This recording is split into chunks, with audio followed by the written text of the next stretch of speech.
Part 1. Why we translate in our head. Hello. Welcome back to Speakery English. I'm Barry. I'll speak a little slow like always. Simple English. You just listen. No pressure to understand every word. If you miss something, it's okay. That's normal in learning. Today we talk about thinking in English. Many learners quietly worry about this. They don't always say it loudly, but they feel it. They try to speak, and inside the head, another language is running first. Then English comes after. This can feel tiring. Maybe this happens to you. You want to say something simple like, I went to work. But before that, your brain checks your own language. Then it builds the English sentence. By that time, the moment passes. Conversation moves on. You feel a little slow, maybe a little frustrated too. But listen, this is very normal. Really. Almost every learner goes through this. Your brain is not against you. It is just used to your first language. Since childhood, your thoughts, feelings, memories, everything use that language. So now English comes and your brain says, wait, let me understand this in my safe language first. It's like using the same door for many years. Even if a new door is closer, your body still walks to the old one. Not because the new door is bad, just habit. Some learners think this means they are bad at English. I don't think that's true. It just means your brain is learning a new system. And learning takes time. If a person writes with the right hand for 20 years and suddenly uses the left hand, it feels slow. Not wrong, just new. Translation also makes speaking heavy. Real conversations move fast. People don't stop after every sentence. So when your brain is busy translating, you feel left behind. Then stress comes. And when stress comes, words hide. Funny, but true. Another small thing is sentence order. Languages are built different. In English, we often say, a beautiful house. In some languages, the order is different. So if you translate word by word, the sentence sounds odd. Not terrible, just not natural. Then you start fixing it in your head while speaking. That makes you slower. I've met learners who know many words, really many, but speaking still feels hard for them. Not because of vocabulary, because every sentence is taking a long road in the brain. First language to meaning to English. That road is long. But I want to be fair here. Translation at the beginning is not bad. It actually helps. It's like a bridge when you first enter English. You need it to cross. The only problem is staying on the bridge forever. At some point, you want to step into English itself. And this doesn't happen by force. You can't wake up and say, from today, I think only in English. The brain doesn't listen like that. It changes slowly, with small habits, with daily use. Some days you will try to think in English and still translate. That's okay. That's not failure. That's practice. Each time you try, your brain learns a little. Maybe the question is not, why do I translate? Maybe the better question is, how can I need translation less? That's a calmer way to see it. If your mind still goes to your language first, you're not behind. You're just in the learning stage. Everyone passes through this stage. In the next part, I'll share some simple ways to help your brain stay in English more. Nothing difficult, just small daily things people can really do. Part 2. Simple ways to start thinking in English. In the last part, we talked about why the brain translates. Now let's talk about what you can actually do. Nothing big, nothing difficult, just small habits. These are things normal people can do in daily life. No special talent needed. One simple thing you can try is describing what you see. Sounds basic, but it works. When you walk somewhere, just look around and say small sentences in your mind. Like, I see a bus. The bus is blue. A man is walking. The road is busy. The weather is warm. Very small lines. You don't need long sentences. You can do this anywhere. On the street, in your room, On a train. No one hears your thoughts, so no pressure. If you don't know a word, you don't stop everything. Just notice it and maybe check later. Slowly, your brain starts connecting real life with English words. Another helpful habit is thinking about your day. In the morning, maybe you think, today I will work. I will study English. I will call my friend. Very simple future thoughts. At night, you can think, I went to the market. I cooked food. I watched a video. These are normal daily things, so your brain doesn't struggle much. You don't need a notebook for this. You don't need to sit like in class. Just small thinking during normal life. That's enough. There is also something called visual thinking. This one is quiet but powerful. When you see something, say the English word directly in your mind.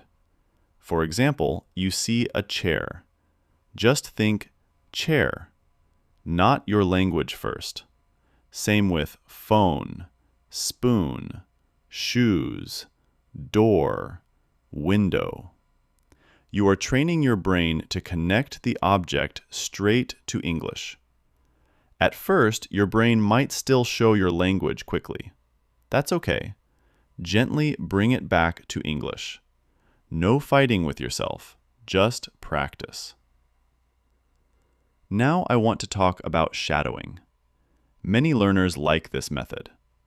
You listen to someone speaking English and you repeat right after them, almost at the same time.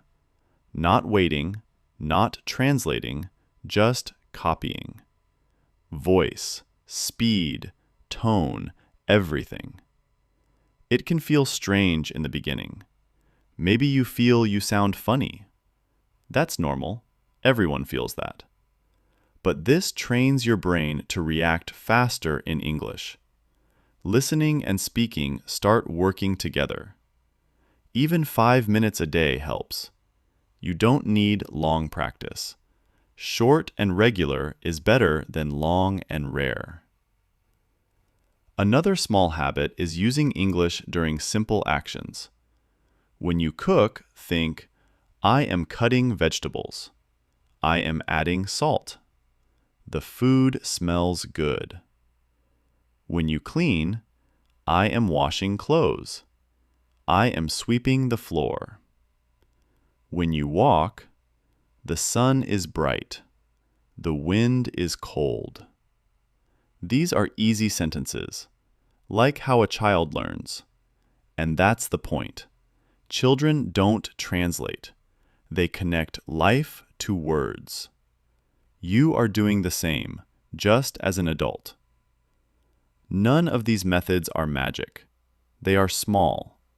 But small daily habits change how the brain works. Slowly, English becomes more natural inside your head. In the next part, I'll put this into a simple daily routine. Something you can follow without stress. Nothing heavy. Just a clear way to practice. Part 3. Your daily routine to think in English. So now you know why the brain translates, and you also know some small ways to think more in English. This last part is about making it simple in daily life. Not like homework, not like school. Just a small routine your brain can accept. You don't need hours. You don't need perfect grammar. You don't need to sound like a native speaker. You just need small moments of English during your day. Morning is a good start. When you wake up, before checking your phone, just think a few lines in English. Nothing big. Maybe, today I will go to work. I will eat lunch at 2. I want to practice English today. Even 1 minute is fine. You can do it while brushing your teeth or drinking tea. Very normal moments. During the day, use the describing habit we talked about. When you see things, say small lines in your head. I see a dog. The dog is running. She is talking on the phone. I am opening my laptop. These are tiny sentences, but they train your brain to stay in English without forcing it. If you forget to do it, that's okay. This is not a test. Some days you remember, some days you don't. Learning a language is not straight. It goes up and down. That's normal for everyone. Try a little shadowing too. Maybe listen to English audio while walking or sitting. Repeat softly or in your mind. You don't have to be loud. You don't have to be perfect. The goal is to make your brain quicker in English. 5 minutes is already useful. Nighttime can also help. Before sleep, just think about your day in English. I woke up late. I worked. I felt tired. I ate rice. I watched a video. Simple things.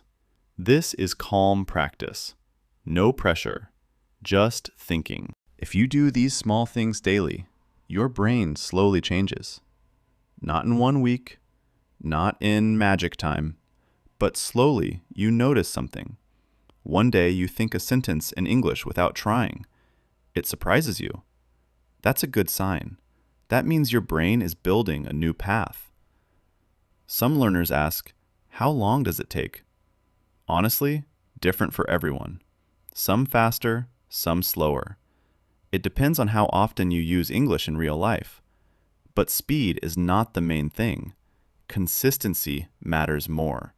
Small daily use beats long practice once a week. Also remember, you don't need to remove your first language. It's part of you. English is just adding another tool to your mind, not replacing who you are. And mistakes? They will come. Even advanced learners make mistakes. Mistakes are not a signal to stop. They are a sign you are using the language. Quiet learners who never try make fewer mistakes, but they also learn slower. Using the language is what builds it. If some days your brain feels blank, don't panic. It happens. Rest a bit. Try again tomorrow. Language learning is long-term, like going to the gym for the brain. One day doesn't change everything. Repeating does. So keep it light. Keep it regular. Talk in your mind. Notice words. Listen and repeat. That's enough. Okay, that's all for this topic. Thank you for spending this time with me. Really. If you listened till here, you are already serious about learning, and that matters more than talent. This is Barry from Speakery English. Take care. Keep practicing a little English each day. See you next time. Bye. The end.